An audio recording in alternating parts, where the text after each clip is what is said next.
The first round of the Max Heart tournament is in the books, and we already have some upsets. We'll chat through night one of action, touch on some updates to some team names, and look what lies ahead in the quarterfinals. We're also full steam ahead to Grand Princess 2-6 with announcements coming left and right, and we have lots of breaking news about Texas Stampede 2026 to discuss. All that and more coming up on the Tokyo Joshi Pod. Stay tuned.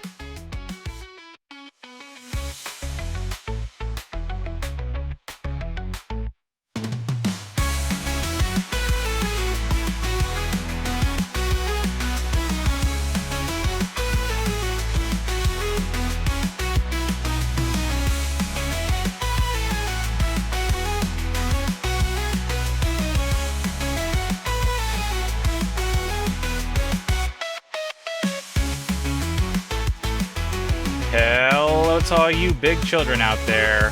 Konnichiwa, and welcome to the Tokyo Joshi Pod, your weekly dose of everything TJPW. I'm your host, Andy Zyke, and welcome to the show this week. You know, it's kind of funny. Up until this morning, I was planning for this to be a little bit of a shorter episode because there really wasn't much news to go on. There wasn't a lot of goings-on with any of the alumni, so I thought we'd just kind of get in, get out, talk about the Max Heart tournament, call it a day, but boy, oh boy, did I wake up to some exciting stuff today, as I'm sure you all did. Just this morning, I'm recording this on Thursday. Just this morning, TJPW announced major details for their return to America in March. TJPW Texas Stampede, it's being called, and we now know the wrestlers that are going to be traveling to the States, the dates of a few of the shows, and we have specifics on the venues, the start times, the tickets. We're going to cover all of that shortly, plus we're going to check in on the Max Heart tournament to see where we stand after the first round of action. How are all of your brackets doing? Mine is surprisingly okay after the first round, but I'm kind of wondering if it's going to hold up as we move into the quarterfinals and beyond. We're going to preview the quarterfinals on today's show as well, too, so much to talk about. But beyond all that, I hope you're all doing well. I hope you're staying warm during the winter. TJPW is giving us a whole lot to look forward to in the spring, and I could certainly use that. The past 2 weeks, I've had to watch my Philadelphia Eagles get eliminated in the NFL playoffs and my Miami Hurricanes lose in the College Football National Championship. So it's been a bit of a tough sledding the past few days if you are a football fan like myself. I'm also a Yankees fan, and they really haven't had the most exciting offseason either, so if you're a baseball fan too. But anyway, I digress. None of that is neither here nor there. This is a TJPW podcast, and we have a lot of positive news and a lot of positive things to look forward to. So let's go ahead and dive on into our show for today. Let's start out with the biggest news of the week. TJPW has issued a few announcements related to the upcoming Texas Stampede tour. This is taking place in March of 2026 across multiple cities in Texas, and we now know that there will be 18 ladies making the trip from Japan over to the United States, and those 18 are Miyu Watanabe, our current Princess of Princess champion, Yuki Kamifuku and Wakana Uehara Ober Eats, our current Princess Tag Team champions. We're also going to see Miyu Yamashita, Shoko Nakajima, Mizuki, Rika Tatsumi, Hyper Misao, Raku, Yuki Aino, Suzume, Pam Harajuku, Arisu Endo, Yuki Arai, Kaya Toribami, that's a fun one, Shino Suzuki, Mifu Ashida, and Uda Takami. So there's quite a few names in there that are really, really exciting. A lot of the wrestlers that have visited America previously, last year in Texas, last year in Vegas, but there are 3 new names in Kaya Toribami, Mifu Ashida, and Uda Takami. Now, I say new. Kaya Toribami has traveled over to the United States a handful of times before. She has worked with some American independent companies. She actually wrestled in Texas maybe just a few short months ago. So while Kaya is not new to America, she is new to wrestling for TJPW while in America. She did not participate in the Las Vegas show. She did not participate in the Texas tour last year either. So it'll be really neat to see Kaya come over. And then I believe we have 2 first timers here with Mifu Ashida and Uda Takami. It's certainly a first time traveling to the States, or at least traveling to wrestle in the States for Uda Takami. Just given her age, I don't think that she was allowed to compete in America, given that she was under 18. But now that Uda is of age, she seems to be able to travel with TJPW, which is awesome because that means we get all four Up Up Girls are coming to Texas. So I'm sure during the opening Up Up Girls performance, we're going to see the full house, if it were, all four of the girls there. That's going to be really cool to see. I was lucky enough to go to the Las Vegas show for TJPW last year where they had Miyu and Raku and Shino. So it'll be really neat to see the full band together. And then Ishida, I also believe this is her first time in wrestling in America. Don't quote me on that, but I do think it is Mifu Ishida's first time. And Mifu actually does some work as like a, oh gosh, I forget like the actual name for it, but she's basically like a Japanese cultural ambassador. And I think what she does is travels around Southeast Asia and kind of spreads Japanese culture and history and whatnot. So it kind of makes sense that they would bring her on over to kind of fill that role, and then of course fill the wrestling role with TJPW too. I believe that Mifu speaks like a little bit of English. I thought I saw some videos where her English was actually not too bad and she was practicing quite a bit. So maybe that all ties together in that ambassador role. But really great group of women here, 18 in total. That's quite a large number. Some first timers, some new names, a lot of returnees, some champions as well. So really excited to see the kind of the construct of the card that gets put together, or the cards, I should say, because we actually have 4 shows to look forward to. In addition to these 18 TJPW wrestlers, TJPW also noted that there will be additional non-Japanese wrestlers that will take place. Those names are TBD. Last year, we saw the likes of like Vert Vixen, Kalia Capri, who else was there? Maya World. There was a handful of like local indie wrestlers, a lot of them based out of Texas as well. So I'm sure we'll see a few of those names get announced in the coming weeks. Now, as it relates to the shows, TJPW has announced information on 3 of the 4 shows, and let's go ahead and start with the earliest of the shows. These are the ones taking place in Austin, Texas. Remember, TJPW is aligning with the South by Southwest Festival, and these 2 shows will be on Tuesday, March 17th, and Wednesday, March 18th. The start time for the Tuesday show is 7 p.m. local time, and then the Wednesday show is a little bit earlier, 6 p.m. local time. Both of these shows will be held at the Palmer Events Center, Exhibit Hall number 1, and ticket information for this event, tickets range from as low as $40, which is a really palatable number, all the way up to $200. And that $200 ticket is the front row ticket. It comes with some VIP benefits that include like priority entry, an autographed poster with all of the competitors' signatures, and then some sort of a VIP pass as well. And then in addition to the 2 Austin shows, we also have information now on the Dallas show. The Dallas show is on Saturday, March 21st. This is an afternoon show, so this one will take place at 3 p.m. local time. The Dallas show will be held at College Park Center at the University of Texas at Arlington, and tickets for this one a little bit more expensive. They range from as low as $45 all the way up to $250, and that $250 price point is that front row again, and you get all of the same VIP perks that you would get for the Austin shows as well. I imagine the Dallas show is maybe a little bit more expensive, probably given the venue. If you remember last year, the 2 Houston shows were at a smaller venue compared to the Dallas show, so I'm sure that's what has to do with it. But overall, I don't think these numbers are too high, really, for what you get. I'm sure that TJPW is going to put on one heck of a show. I think that this pricing is pretty competitive when all is said and done, especially as you look at like some of the Las Vegas information that's coming out. So I do think while some of that gets pretty pricey up into the hundreds, I think that's a pretty competitive number. We still don't know any information yet on the Houston shows. TJPW said that those details are forthcoming, so we're unsure of any Houston details just yet. I'm curious what day they put that show on, whether it'll be in between both of these shows or perhaps the Sunday after the Dallas show. We'll have to wait and find out. But as it relates to ticket information, tickets for all 3 of these shows are going on sale on Friday the 23rd. So as you are listening to this, tickets are already on sale. So if you have not been plugged into this information, you haven't gotten your tickets already, and you are interested in going to one of these shows, hit the pause button right now, go grab your tickets, come back, and then listen to the rest of this show. The tickets are available via Tokyo Story and TJPW announced that they're going to be putting out the official link that you can purchase tickets via their socials and their website. So go ahead and go onto the TJPW website or the TJPW social channels, likely the X account, and you'll be able to find the link there. Something I do want to note too, as of now, there are no Japan shows on the schedule during the Texas week, and I bring that up because last year during the Vegas show, there was a show in Japan that took place. I don't think that there were any during the Texas tour though last year, so I bring that up because there are a handful of names that are not a part of this roster coming to America, and I guess that means that some of them are going to have a little bit of time off. Of course, this could change now because if you remember last year during the Texas tour, they added kind of a late addition in Wakana.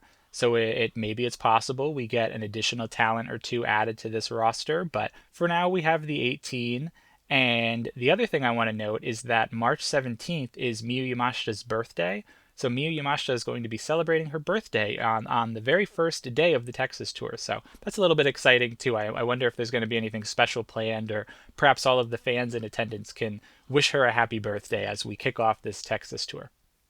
But overall, some really exciting news. I am tentatively planning to be in attendance at least a handful of these shows, if not all of them. My plans are not yet solidified, still a little bit up in the air, but if you are planning on attending some of these shows, reach out. Would love to watch some wrestling with you, chat a little bit with you. These shows last year in Texas led to some really great matches, and as we know, the Dallas show drew their biggest attendance number in the history of the company, their biggest announced attendance number. So I have some high hopes here. I think that all of these shows are going to be great.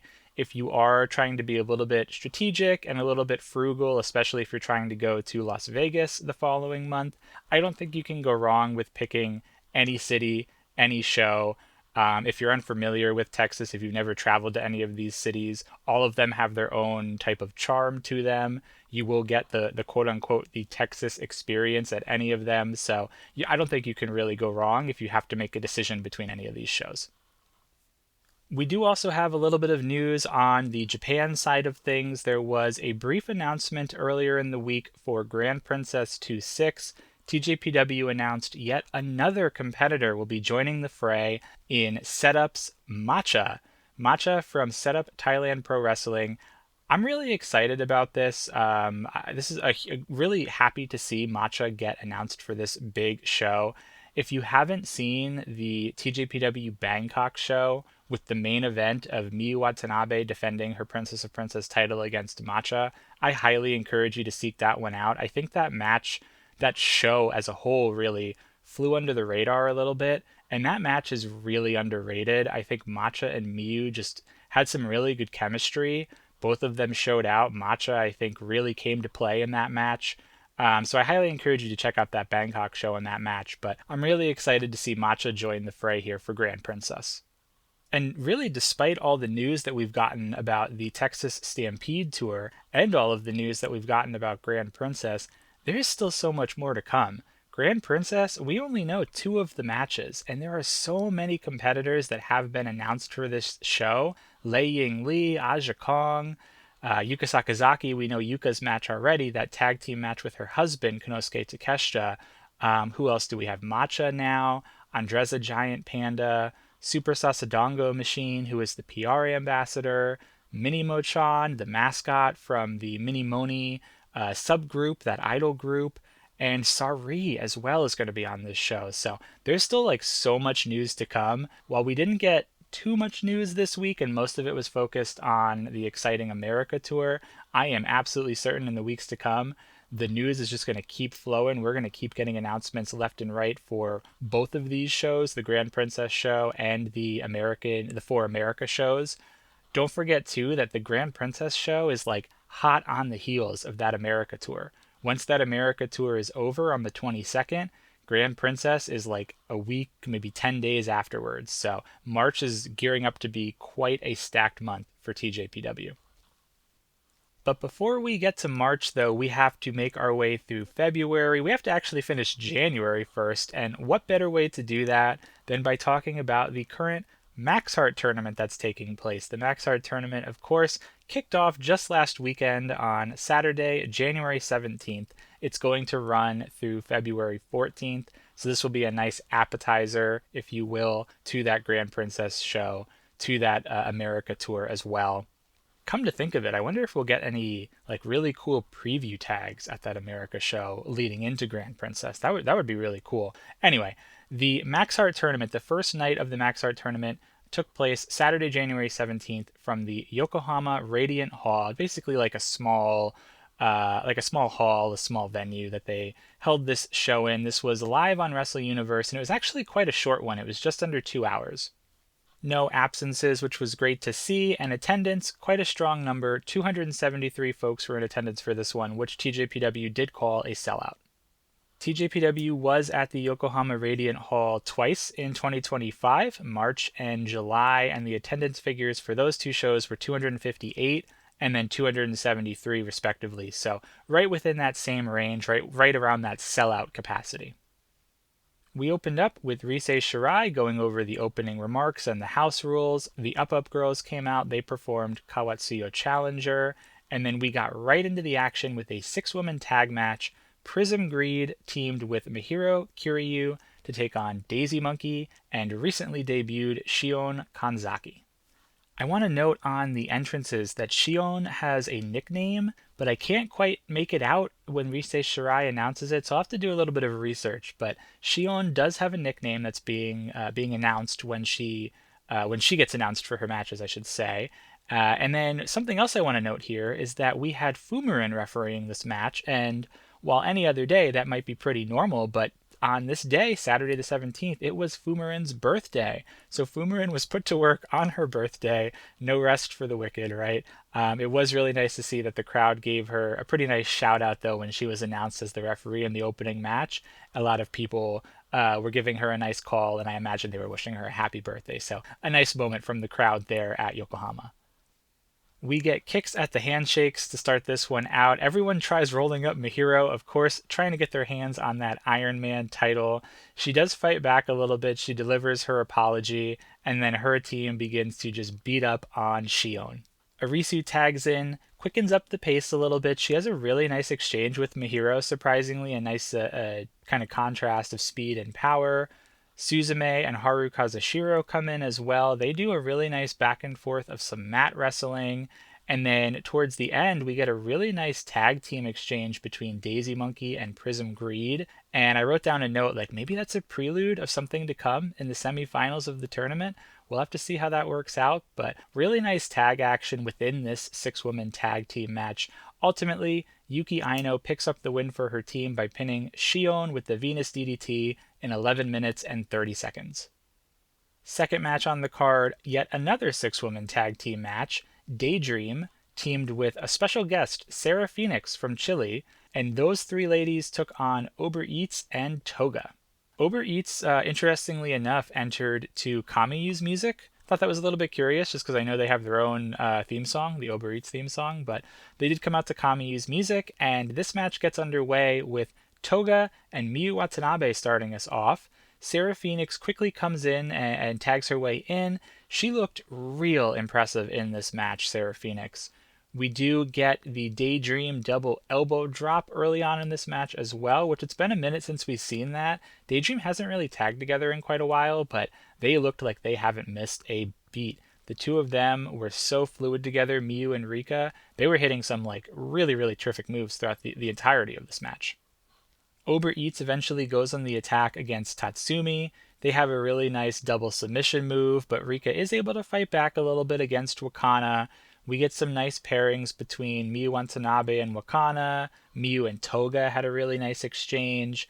Miyu and Kamiyu had a pretty nice exchange as well. And like, I want to throw in a quick side note.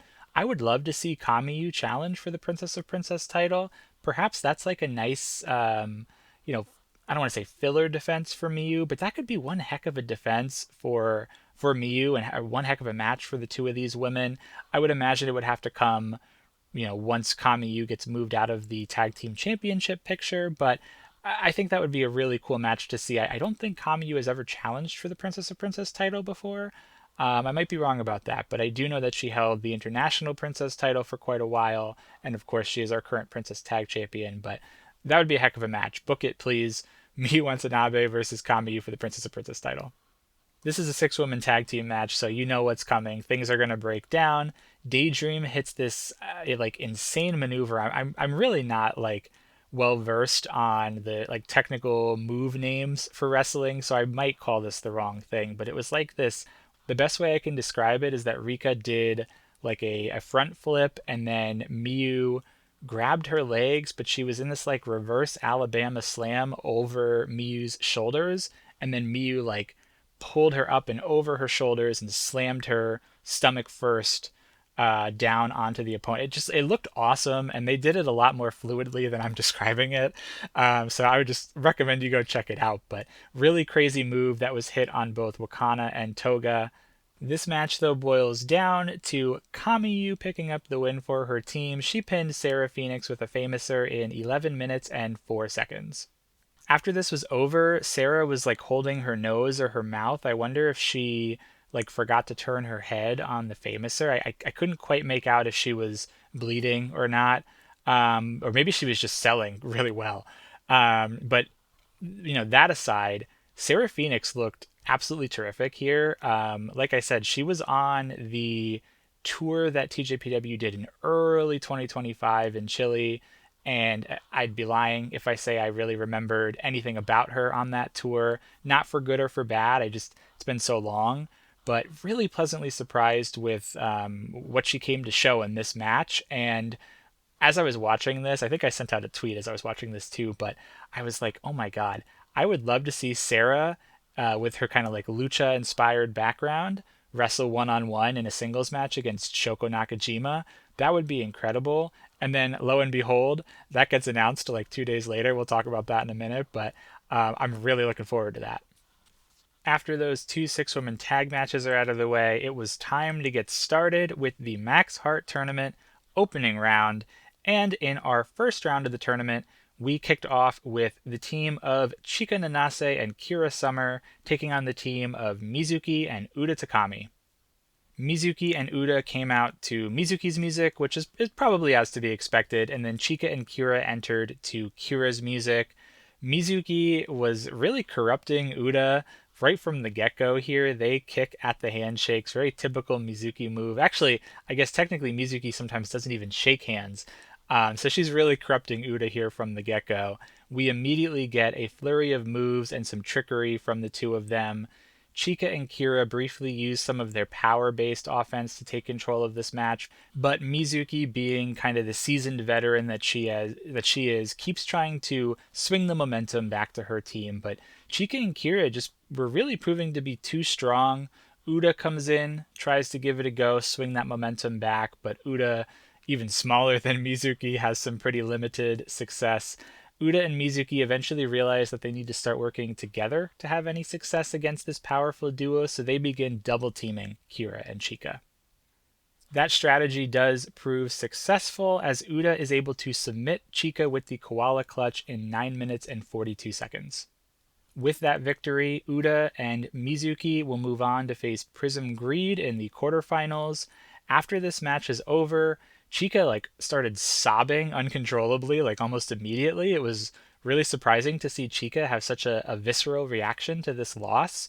Backstage, Mizuki and Uda admit that they are a little bit of a random pairing. They did mention that, but they do vow to stand beside one another as they work together to advance as far as they can in this tournament. And then Chika and Kira gave some comments as well, and Chika really took this loss very hard. She was saying that she never seems to win when it counts, and Kira was trying to comfort her. Really interesting reaction from Chika. I kind of like that fire. I like that she is this upset about losing this big match. You have to imagine that she's thinking about her next gen tournament finals loss as well, also to Uda Takami. But I mean, that being said, we looked at this just a few weeks ago when Chika and Uda had a head-to-head singles match, and their head-to-head record historically is really in favor of Chika.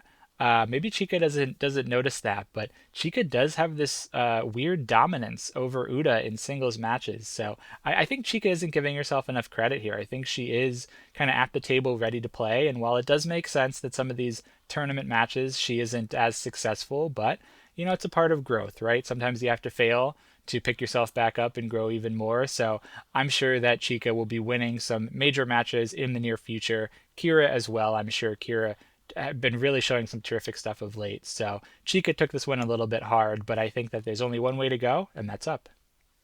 Our second tournament contest, we saw the team of Palm Paler, Palm Harajuku, and Max the Impaler take on a little bit of a thrown together team of Raku and Ren Kanatsu.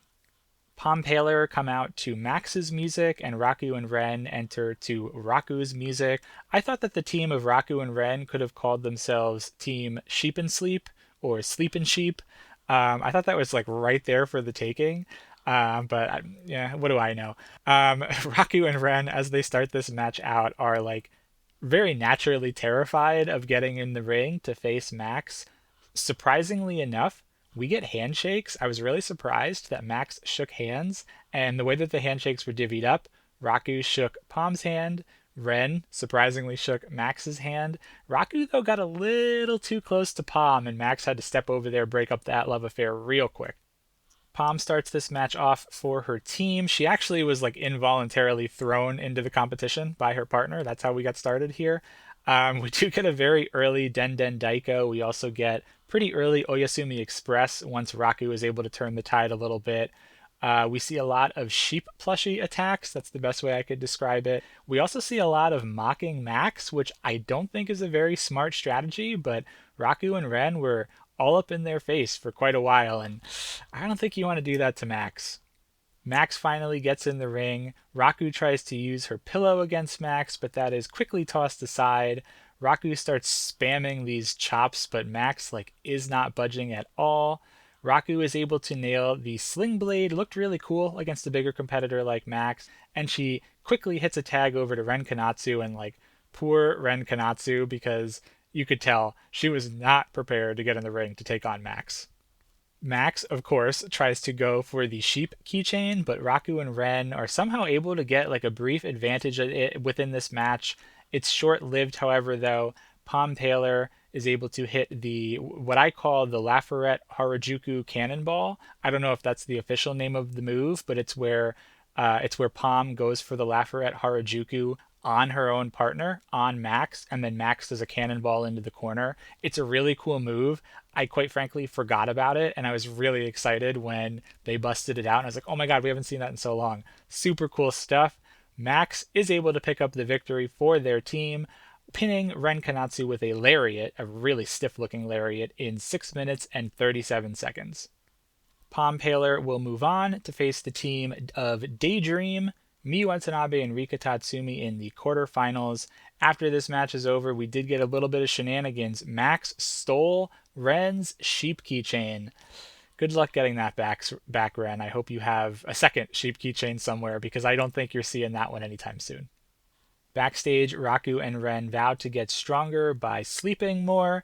Honestly, not a bad strategy. Max is very happy with their new trinket. Palm asked for it as a gift, as a little bit of a, hey, give this to your tag team partner, and Max was like, no, I'm good. I'm going to keep this one for myself. What's really neat, Max has a lot of continuity. If you look at their ring gear and I guess their belt is the way I would describe it. I don't know if it's technically a belt because of the way the ring gear is set up, but Max still has a lot of trinkets on their waistband. They have the sunflower from Himawari's hair, and then a little bit of a bittersweet, heartwarming moment. They still have the headband from Moka Miyamoto, which I hope that Max keeps that on their waistband for a while. It's just a nice way to remember Moka. Our third contest in the tournament was the team of Bumping Gritters, Shino Suzuki and Himawari, speak of the devil. They took on the team of Yuki Arai and Mifu Ashita. Arai and Mifu came out to Yuki Arai's music, and then the Bumping Gritters came out to Himawari's music. Himawari and Mifu start us off, and Mifu immediately succumbs to some hair attacks and the turnbuckle tour guide from Shino. Shino somehow jumped in there and was doing a 2-on-1 attack. Arai tries to help out her partner by tossing Mifu her pom poms. Mifu kind of fights her way back a little bit, and the way that she does it is by shaking her pom poms in Shino's face. That's a sentence that sounds terrible out of context. Arai and Mifu show that they can do the splits quite a lot in this match. They probably hit like 15 different moves and taunts of just doing the splits. A lot of splits were had in this match. Himori and Arai have a really nice extended face off. I don't know if we've seen them fight each other too often. Shino eventually tags in, brings some fire to Arai. We know that Shino is really one for bringing the fire to a lot of her matches. She brings the fire against both Arai and Mifu. Shino and Mifu have some extended time down the stretch. Looked really good. Both of those competitors looked really good. This one, though, ends with Mifu pinning Shino Suzuki with a really beautiful German suplex at 11 minutes and 6 seconds. A little bit of a surprising victory, in my opinion. Arai and Mifu will move on to face the current Princess Tag Team Champions Uber Eats in the quarterfinals. Backstage, Arai and Mifu said that they are going to reveal their official team name if they win next week. So if they are able to go on and defeat Uber Eats, we will know the official team name for Arai and Mifu. For now, they are comfortable going by the Kyoto Tag Team, both of them from the Kyoto area. Bumping Gritters gave some brief comments as well, just said that they're a little bit frustrated with the early loss and the upset, but they are going to aim to get stronger together. Really good way to look at it. So far, this was my first incorrect pick of my bracket. I did have the Bumping Gritters emerging victorious here, although I did have the Bumping Gritters falling to Uber Eats, so I wouldn't say my bracket is busted just yet, but definitely a surprising victory nonetheless. But I mean, hey, great stuff for Mifu Ishida. I thought Mifu Ishida looked terrific here. That German suplex was awesome. I saw a picture of it online, and I mean, I can't bend myself in that way. So props to Mifu. Of course, Arai is in the main event of Grand Princess. She's challenging Watanabe for her Princess of Princess title. So we'll have to see how far this team goes, if they are going to make it all the way. And are we going to see Arai pull double duty at Grand Princess? Maybe. We'll have to see how the next couple of rounds end up. And that brings us to our main event of the evening, the final first round matchup for the Max Heart tournament. Our defending champions Kyoraku Kiyome, Hyper Misao, and Shoko Nakajima took on the team of Miyu Yamashita and Kaya Toribami. Miyu and Kaya, shortly before this event on social media, they announced their team name is Kiss Kick Slash, and this is like formatted very specifically. It's Kiss with an exclamation mark in all capitals, so K exclamation mark SS, and then there's two backslashes, and then in parentheses, kick slash. I don't know what that's all about. I'm just going to roll with kick slash. I think that is the easiest and probably the coolest sounding one, but Kiss Kick Slash, they end up coming out to Yamashita's music. Of course, Misao delivers her pre-match mic performance. She says that she wants a fair and square fight as the defending champions. Of course, you know that's a bunch of baloney.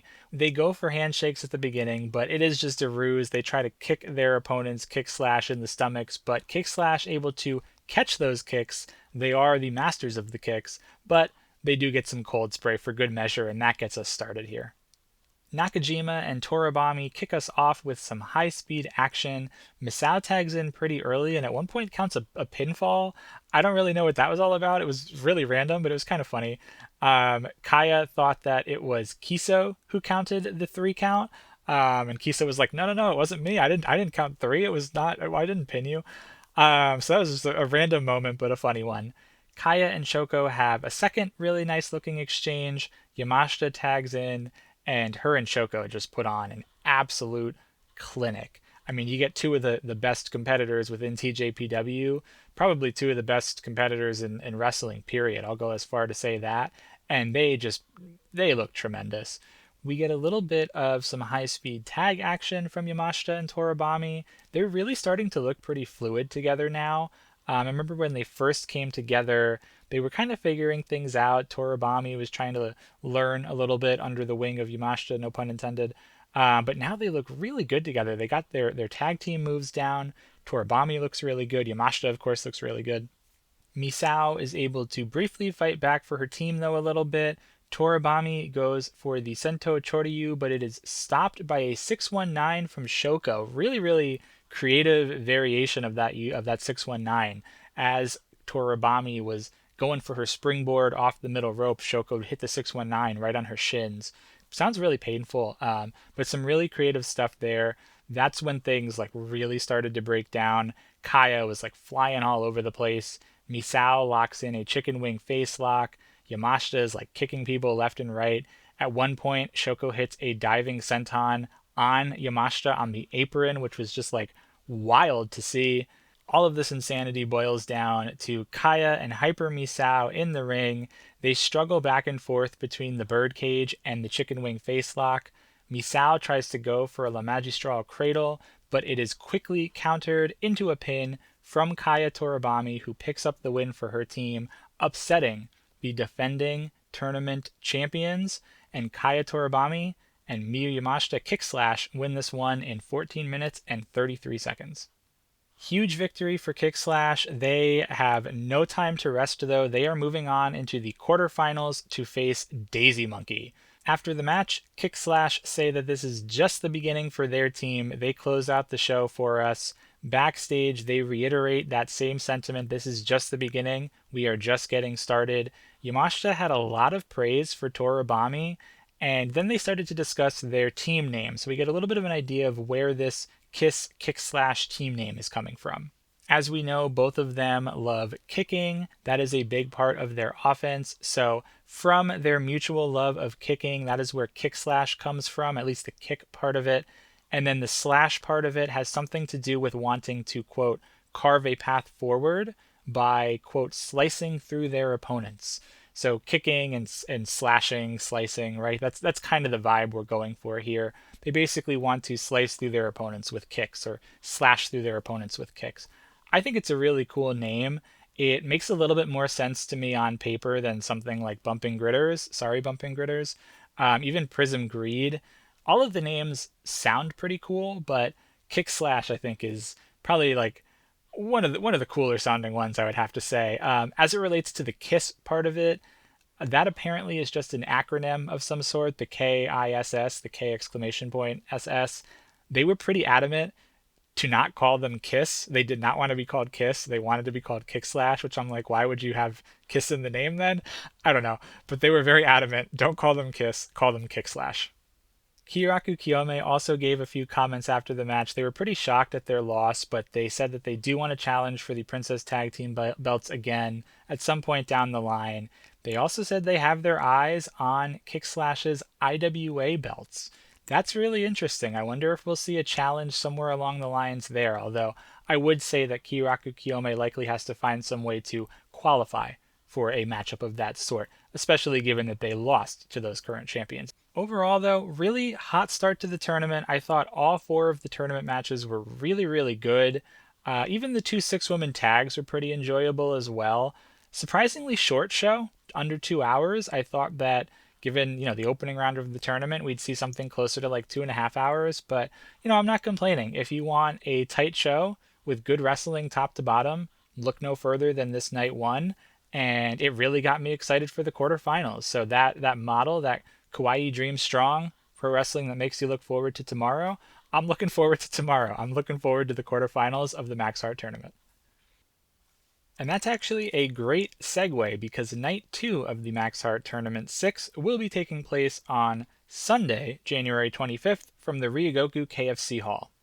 This show will be live on Wrestle Universe, although it is a little bit of a later start time in Japan, so we're looking at an overnight show starting around 2 a.m. Eastern Time, 11 p.m. Pacific Time, so going to be a little bit difficult to catch this one live, but of course those live streams are just immediately available to watch on demand, so if you want to wake up early on a Sunday and catch this show, you can do so.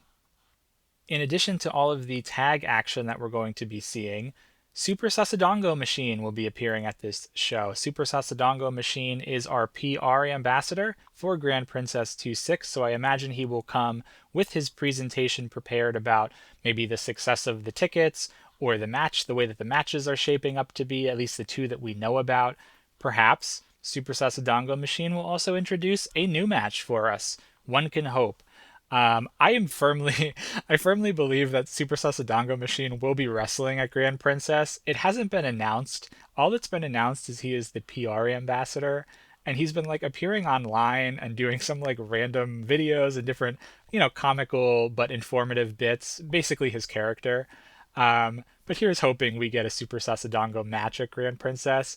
I think that that's a safe bet to make. So this is going to be a lot of fun. Who knows what the heck he's going to say in his appearance, but looking forward to the Super Sasadongo appearance on this show, in addition to all of the really hot tag team action we're going to see. And speaking of that action, we have the following matches. Here are the following non-tournament matches. Let's go ahead and start with those. We have a tag match between Chika Nanase and Kira Summer, so they're going to continue tagging together despite exiting out of the tournament. They're going to take on the team of Shion Kanzaki and Toga, so that's a nice pairing there to see Shion and Toga together. We're also going to have a 6-woman tag team match. Bumping Gritters will team together here with Hyper Misao, and they're going to take on the team of Raku, Ren Kanatsu, and Mihiro Kiryu. Of course, you have to imagine the Iron Man title is going to be in play there. Also, Raku and Ren still teaming together after their exit as well, so a lot of these teams remaining together, kind of keeping up with the camaraderie despite some early exits from the tournament. And then we're also going to get a singles match on this show. Shoko Nakajima, as you notice, not teaming with Hyper Misao. Shoko Nakajima will face off one-on-one against Sarah Phoenix. Again, literally asked for that match immediately after seeing Sarah Phoenix's match last week. So needless to say, pumped for this one. I think this is going to be great. Really looking forward to this. It's interesting that it's just kind of like quietly tucked in here in this Max Art Tournament Night 2, but keep your eyes on this one. I think this is going to be one heck of a match. And then as it relates to the tournament bracket, we will have 4 quarterfinal matchups. The first one, these are in no particular order. The first one here, Uber Eats, the Princess Tag Team Champions, will be taking on the Kyoto Tag Team of Yuki Arai and Mifu Ishida. Despite Yuki Arai and Mifu upsetting Bumping Gritters in the first round, my pick in that matchup, I'm still going to roll with Uber Eats. I originally picked Uber Eats to defeat Bumping Gritters. I'm still going to roll with Uber Eats. I don't think Arai is going to make it too much further along, just given she's in that main event, but I do think it's possible, especially given the fact that Arai and Ishida said that they would name their team if they win, so it's possible they do win one more round, but I'm going to go with Uber Eats. We'll also have one heck of a matchup between Daydream, Miyu Watanabe, and Rika Tatsumi taking on Pom Paler. I picked Pom Paler in this matchup in my bracket preview. I'm going to stick with that matchup here. Same kind of an argument, right? Watanabe, highly doubt that she's going to be pulling double duty come Grand Princess. Max the Impaler, one heck of a competitor to lose to, right? Max is much bigger, much stronger than a lot of the ladies on the roster. Maybe not Miyu, though. But anyway, I digress. This is going to be a really good matchup. I'm really excited to see Watanabe square off against Max the Impaler, but I'm going to go ahead, roll with Pom Paler. On the other side of the bracket, we'll see Prism Greed, Haru Kazushiro, and Yuki Aino taking on that thrown together team of Mizuki and Uda Takami. This is a matchup I also had. Originally I picked Prism Greed. I'm going to roll with Prism Greed. I think that Prism Greed is destined for some big things after that their tag team shot that they had at Itinyon. And they're just really showing some great stuff. I think Haru has improved quite a bit.